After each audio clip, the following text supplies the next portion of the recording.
Мен Алматы облысынан Кеген ауданынан мынау Гүлсай дейтін атақты Қазақстанның керемет көрікті жерлері бар. Соған таяу жерде Қарабұлақ дейтін ауылда мен 1965 жылы дүниеге келдім. Ата-анамыз қарапайым жұмысшы кісілер болатын. Анам қолынан көп тігін жағынан жұмыс көп жасайтын кісі еді. Сол кісіде мен осы суретшілікті сол кісіден жұқты деп есептеймін, нағашыларым жағынан деп ойлаймын. Енді ол бала кезімнен осы мен ес білгелі сол жазу сызудан бұрын сол сурет салумен айланссам керек. Сол мамам айтып отырады. Ол кезде қазіргідегідей қағаз қалам аз кез сол қолыма түскен шеге ұшақ деген мен алып сол қабырғаға сурет салудан бастаған көрініп, содан кейін бірте сол мектепке кетіп, мектепте сол ең бір ұтқан жері сол кәдімгі кәсіпқой суретші сабақ берді. Сол арқылы мен әйтеуір көрінген жаққа қарай кетіп қалмай, тура сурет жолына қарай түсіп, осы суретшілікке қарай кеттім. Әкей қарсы болды енді. Өзген балалар сияқты зоотехник болсаң қайтер еді, сол бастық болсаң қалай болар еді деген сияқты. Бірақ алған бетімнен қайтпаған күйі сол суретшіліктің артынан түсіп, артынан кейін ол кісі разы болды осы неден. Суретшіліктен нәтиже шыққаннан кейін, өзінің де аты шыққаннан кейін, Жеңіс Кәкенұлы деп атқан кейін, Кәкен қария сол артынан кейін батасын беріп разы болды. Алғаш расында қаламаған, артынан кейін.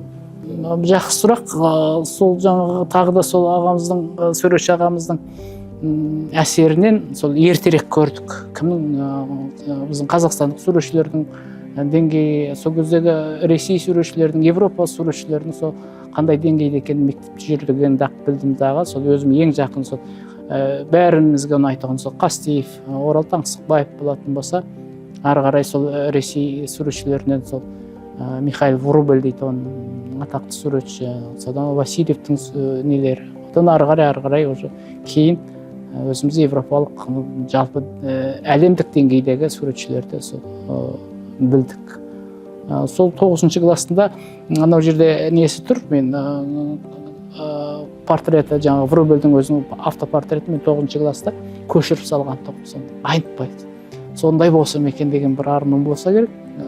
Әлі күнге дейін сол жаңағы айтып отқан Қастеевті де, Орал Таңсықбаевты да, Врубельді де әлі күнге дейін өзімен бірге келе жатқан суретшілердегі оласы. Сол кісілердің салған мәнері, олардың мықтылық, мастерствосы жаңағы. Сол әлі күнге дейін өзінің оң әсерін тигізіп келе жатыр. Мен ол кісілер туралы кітабымда жаздым да, кейін сол кісілердің шығармашылығын талдап, кітабыма да кіргіздім, маған әсер еткені сонша.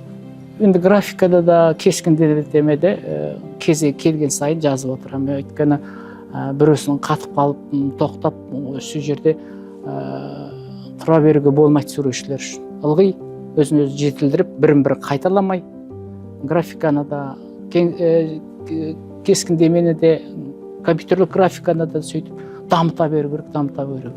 Сол принцип менде бар. Сондықтан бір көрмемді бүгін портретке арнап, графикаға арнап жатсам, келесі көрме қала көріністері болуы мүмкін, ол жерде таза кескіндеме болуы мүмкін. Сондықтан саты бойынша ақырындап алға жылжып, сосын бір ғана нені қайталап кетпей, сәйгүліктерді, жылқылар темасын салып, одан құстар темасын салып, одан ары қарай петроглифтерге қарай кетіп, сондай бір нелер бар, топтамалармен, сериямен жасайтын. Соларды ақырындап дамытып алға қарай жылжытып отырамын. Жыл сайын бір көрме өткізетін болсам, келесі жыл басқа сол сияқты өзін қайталамайтын да.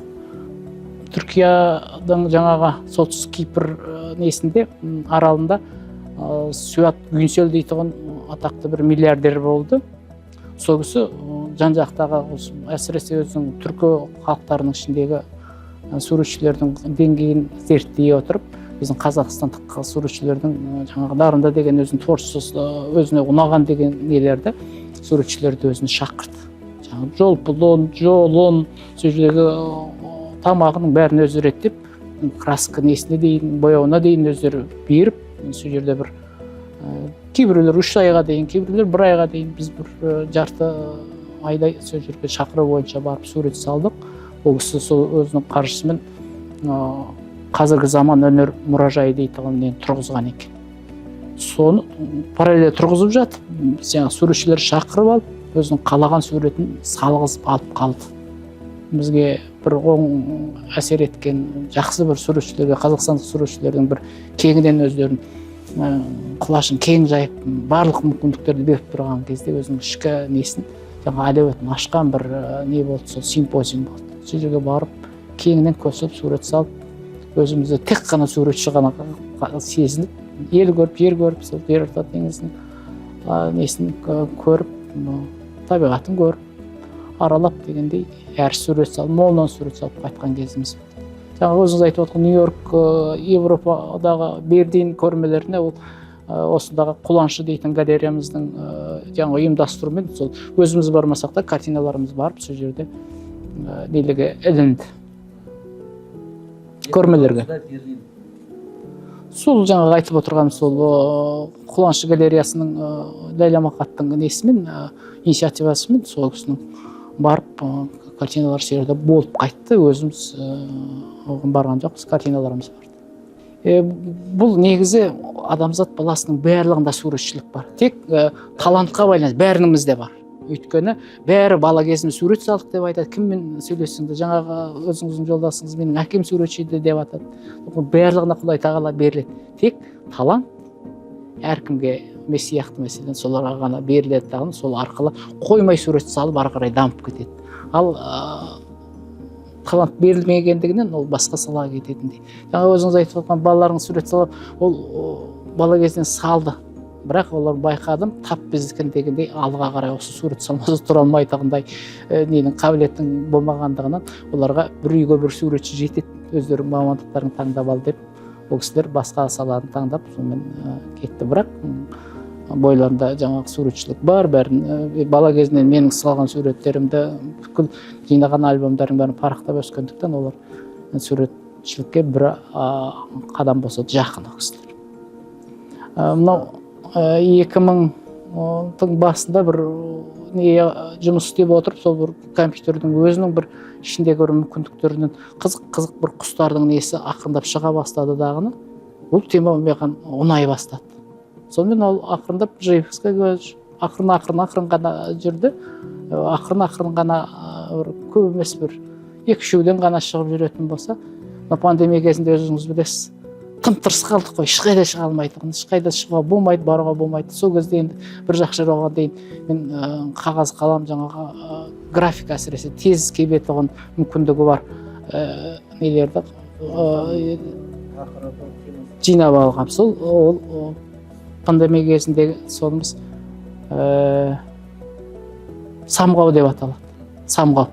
Тұйықта отырса да бәрібір самғап өзі ішіндегі жанды дүниедегі құстар емін-еркін шығатындай бір мүмкіндік болды да. Онлайн неде істедік қой, жұмыстағы кісілер тапсырманы береді, мен жарты сағат істеп боламын дейді, электрон почтамен жіберемін, сол ол кісілерден жауап келгенге дейінгі жарты сағатта мен ала салып тез келетін жаңағы пастельді, темпераны, акрил дейтін, акварель дейтін бояуларды ала салып тез осы қолдан сілтеп отырып шыққан бір молынан шыққан құстардың несі болды.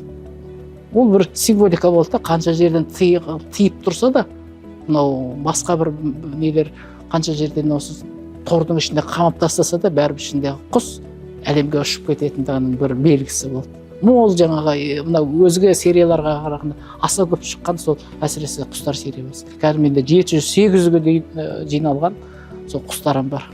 Отырып кез алып қарап, сол не кезі пандемия кезі есіме түседі содан.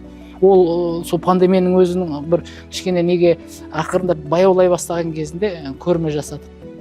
Тура сол немізде бұрынымызда жаңағы тұмшан құстарымызды алып сол ненің символы осындай болды деп өзі бір сәтімен келген көрмесі болды. Әлі күнге дейін жалғасады. Кей кезде бір отыра қалып қол босай қалған кезде қағаз қаламмен тез алып салып тастайтын бір ең бір іштен шыққан ненің бірі сол жақсы серияның бірі сол құстар сериясы болды.